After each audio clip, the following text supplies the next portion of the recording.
This is Plant-Based Briefing, Deceptive Animal Product Labels from animaloutlook.org. And I'm your host, Marian Erickson. This is the curated content plant-based podcast where I narrate a variety of articles on plant-based and vegan living with permission in about 10 minutes or less every weekday.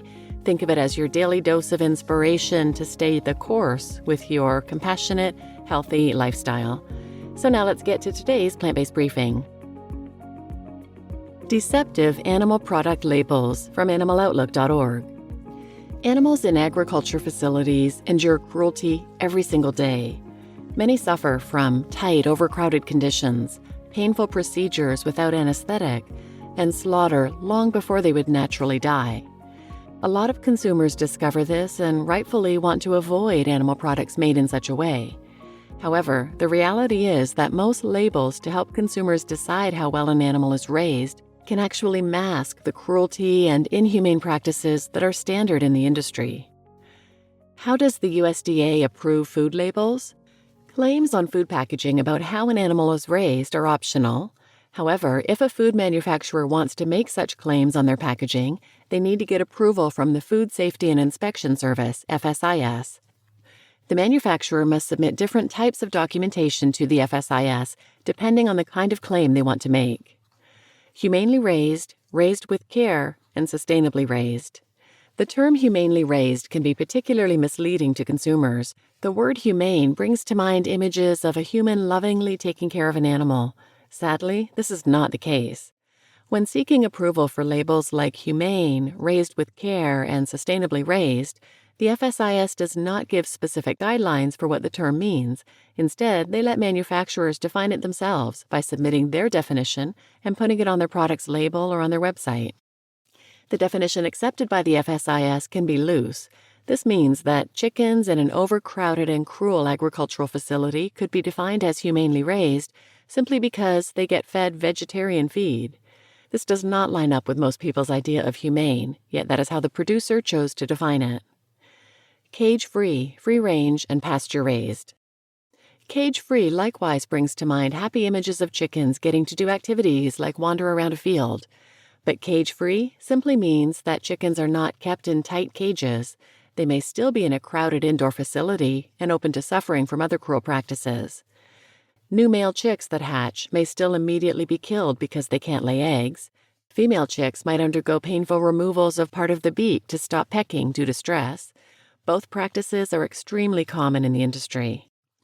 Free-range and pasture-raised go a bit further, but similarly avoid telling about other cruel animal agriculture practices.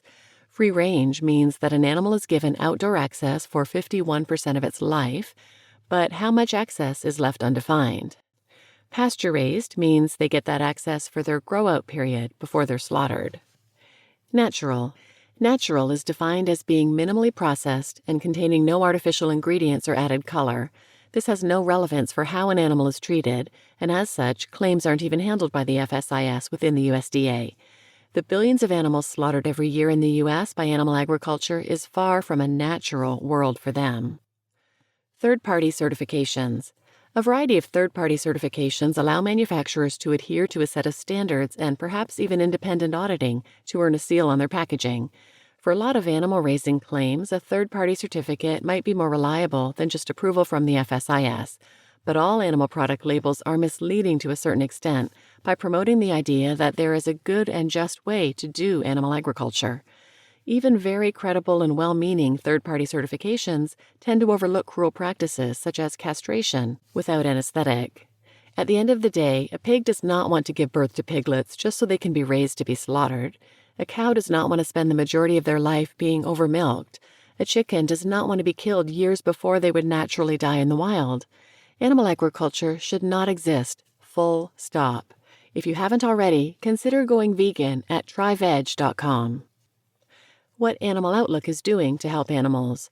Animal Outlook has undertaken multiple legal actions, linked here, against producers that mislead consumers with deceptive labels, including a recent one against Alderfer Farms. You just listened to Deceptive Animal Product Labels from animaloutlook.org, and I'm Marian Erickson, your host. And if you don't already, I recommend following Animal Outlook on social media.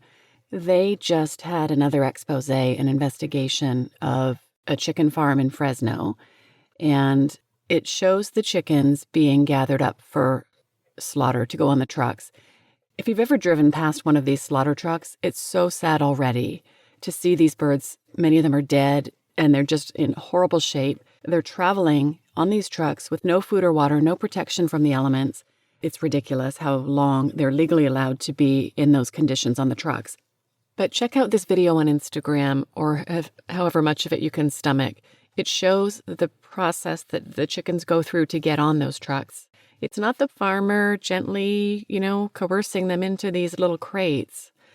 There are chicken catchers that go to grab these chickens. They literally grab them by the heads, the necks, the legs, whatever they can get, throw them in these little crates. They're being run over by tractors.